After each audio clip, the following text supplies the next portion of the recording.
একবার ভেবে দেখুন তো, এমন একটা অসুখ যেখানে খাবার শুধু পুষ্টি যোগায় না, বরং সেটাই হয়ে ওঠে আপনার সবচেয়ে শক্তিশালী ওষুধ। হ্যাঁ, কিডনি রোগের ক্ষেত্রে ব্যাপারটা ঠিক এমনই। আজকে আমরা জানব কিভাবে সঠিক খাবার বাছাই করে একজন রোগীর জীবন বাঁচানো সম্ভব, আর কোনটা ভুল খেলে শরীর আরও খারাপের দিকে চলে যায়। চলুন শুরু করা যাক। আপনি কি জানেন প্রতিদিনের ছোট ছোট অভ্যাস আপনার জীবন বদলে দিতে পারে? আমাদের চ্যানেলে আপনাকে স্বাগতম। সুস্থ জীবন বাংলা। এই ছবিটা দিয়েই আমাদের আলোচনা শুরু হোক। এখানে দুজন রোগীর গল্প আছে যাদের একই সময়ে একই অবস্থায় কিডনির সমস্যা ধরা পড়েছিল, কিন্তু 5 বছর পর দেখুন তাদের অবস্থাটা কোথায় গিয়ে দাঁড়িয়েছে। একজন ডায়ালাইসিসের ওপর নির্ভরশীল আর অন্যজন প্রায় স্বাভাবিক জীবন কাটাচ্ছেন। পার্থক্যটা কোথায় ছিল জানেন? শুধুমাত্র তাদের খাবারের তালিকায়। একজন খেতেন শুটকি, গরুর মাংস, কোলা, আর অন্যজন বেছে নিয়েছিলেন তাজা মাছ, ডিমের সাদা অংশ আর নিরাপদ সবজি। এই একটা উদাহরণই বুঝিয়ে দেয় যে খাবার এখানে কতটা বড় ভূমিকা রাখে। এই কথাটা মনে গেঁথে রাখা খুব জরুরি। মানে ব্যাপারটা এমন না যে আপনি যা খুশি খাবেন আর ওষুধ দিয়ে সেটা ঠিক হয়ে যাবে। একদমই না। ডাক্তার যতই ভালো ওষুধ দিন না কেন, খাবার যদি ঠিক না থাকে তাহলে কোনো লাভই হবে না। তাই বলতেই হয়, খাবার কিডনি চিকিৎসার একটা অংশ না, খাবারই হলো আসল চিকিৎসা। তো এবার আমরা কিডনির সেই সব শত্রুদের চিনে নেব, মানে যে খাবারগুলো একটা অসুস্থ কিডনির জন্য বিষের মতো কাজ করে। এই খাবারগুলোকে অবশ্যই যে কোনো মূল্যে এড়িয়ে চলতে হবে। কিডনি রোগীর জন্য শুটকি মাছ সম্ভবত সবচেয়ে মারাত্মক খাবার। এর ভেতরে যে অসম্ভব লবণ থাকে, সেটা শরীরে যাওয়ার কয়েক ঘন্টার মধ্যেই ব্লাড প্রেশার ভয়ঙ্করভাবে বাড়িয়ে দেয় আর সারা শরীর ফুলে যায়। অনেকে ভাবেন ভালো করে ধুয়ে নিলেই বুঝি লবণ চলে যায়, কিন্তু না, এই ধারণাটা একদমই ভুল। লবণ মাছের প্রতিটা কোষের ভেতরে ঢুকে থাকে, যা ধুয়ে বের করা সম্ভব না। গরুর মাংসের মতো লাল মাংস যখন হজম হয়, তখন আমাদের শরীরে ইউরিয়া আর ইউরিক অ্যাসিডের মতো অনেক বিষাক্ত বর্জ্য তৈরি হয়।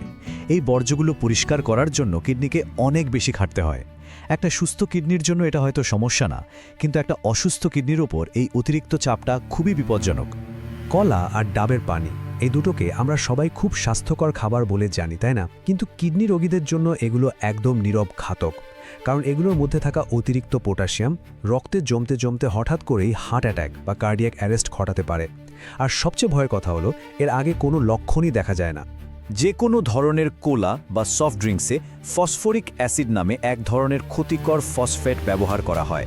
এর সবচেয়ে ভয়ঙ্কর দিকটা হলো, এই ফসফেটটা প্রায় 100 ভাগ শরীরে শোষিত হয়ে যায়, আর রক্তে এর পরিমাণ বেড়ে গেলে সারা শরীরে মারাত্মক চুলকানি শুরু হয়, এবং এটা হাড় থেকে ক্যালসিয়াম টেনে বের করে হাড়কে ভেতর থেকে দুর্বল করে ফেলে। ছোটবেলা থেকে আমরা সবাই শুনে আসছি দুধ খেলে হাড় শক্ত হয়, কিন্তু কিডনি রোগীদের জন্য এই কথাটা একদমই সত্যি না, বরং ঠিক তার উল্টো।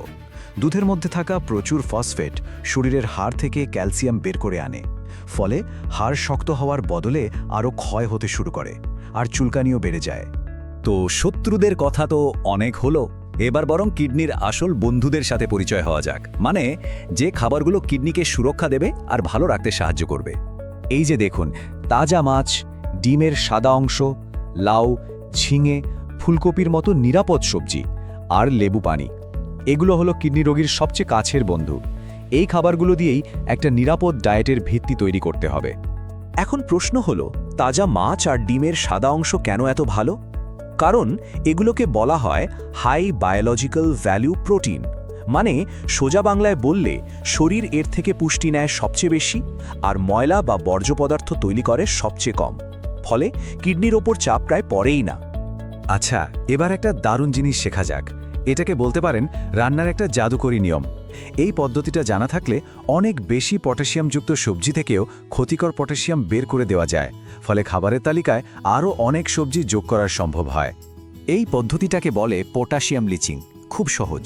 প্রথমে সবজির খোসাটা খুব ভালো করে ছাড়িয়ে ফেলুন, এরপর যতটা সম্ভব ছোট ছোট করে টুকরো করুন। এবার প্রচুর ঠান্ডা পানিতে কমপক্ষে 4 থেকে 6 ঘন্টা ভিজিয়ে রাখুন। ভেজানো পানিটা ফেলে দিয়ে সবজিটা 3 বার ধুয়ে নিন। শেষে আবার নতুন করে অনেকটা পানিতে সবজিটা সেদ্ধ করুন, আর সেই সেদ্ধ করা পানিটাও ফেলে দিন। এই সহজ পদ্ধতিতে একটা সবজি থেকে প্রায় 50 ভাগ পটাশিয়াম কমিয়ে ফেলা যায়। শুধু নিয়মকানুন জানলেই তো হবে না, বাস্তবে কি এটা কাজ করে? চলুন এমন কিছু মানুষের গল্প শুনি যারা এই খাবারের নিয়ম মেনে চলে নিজেদের জীবনটাই বদলে ফেলেছেন। এটা একজন সফল রোগীর নিজের মুখের কথা। তিনি কঠোরভাবে খাবারের নিয়ম মেনে চলেন, সমস্ত নিষিদ্ধ খাবার তালিকা থেকে বাদ দিয়েছেন, আর তার ফল কি হয়েছে? গত 12 বছর ধরে তার কিডনি প্রায় স্থিতিশীল আছে। ডায়ালাইসিসের কোনো দরকারই পড়েনি। এর চেয়ে বড় প্রমাণ আর কি হতে পারে? সঠিক ডায়েট শুরু করলে যে উপকারগুলো পাওয়া যায় সেগুলো কিন্তু খুব তাড়াতাড়ি চোখে পড়তে শুরু করে। যেমন ধরুন, প্রথম 1 বা 2 সপ্তাহের মধ্যে শরীর ফোলা কমতে থাকে, ব্লাড প্রেশার নিয়ন্ত্রণে আসতে শুরু করে। 1 থেকে 3 মাসের মধ্যে কিডনির কার্যক্ষমতা একটা স্থিতিশীল অবস্থায় চলে আসে। আর বছরের পর বছর যদি নিয়ম মেনে চলা যায়, তাহলে ডায়ালাইসিসের প্রয়োজনকে বহু বছর পিছিয়ে দেওয়া সম্ভব। রোকিয়া বেগমের গল্পটা আমাদের একটা নতুন দিক দেখায়। যখন তার রোগ ধরা পড়ল, তখন তার পুরো পরিবার তার সাথে একই খাবার খাওয়া শুরু করল। এর ফলে রোকিয়া বেগম নিজেকে একা ভাবেননি, তার মনের জোর বেড়েছিল আর কিডনির অবস্থাও ভালো হয়েছিল। আর মজার ব্যাপার হলো, এতে করে পুরো পরিবারের সবারই স্বাস্থ্য ভালো হয়ে গিয়েছিল। শেষ প্রশ্নটা তাই পরিবারের মানুষগুলোর কাছেই রাখছি। ডায়েট মেনে চলাটা একটা কঠিন লড়াই, এতে কোনো সন্দেহ নেই।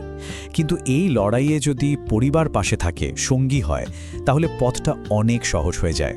নিজের প্রিয়জনকে ভালো রাখার জন্য, সুস্থ রাখার জন্য এই লড়াইয়ে তার সঙ্গী হওয়াটা শুধু দায়িত্ব না, এটা ভালোবাসারই প্রকাশ। আপনি এই ভিডিওটি শেষ পর্যন্ত দেখলেন, এটাই প্রমাণ করে আপনি আপনার স্বাস্থ্যকে কতটা গুরুত্ব দেন। এই সচেতনতাটুকু আপনার পরিবারকেও দিন। ভিডিওটি শেয়ার করুন তাদের সাথে। একসাথে গড়ে তুলি একটি সুস্থ, সচেতন বাংলাদেশ। সুস্থ জীবন বাংলা।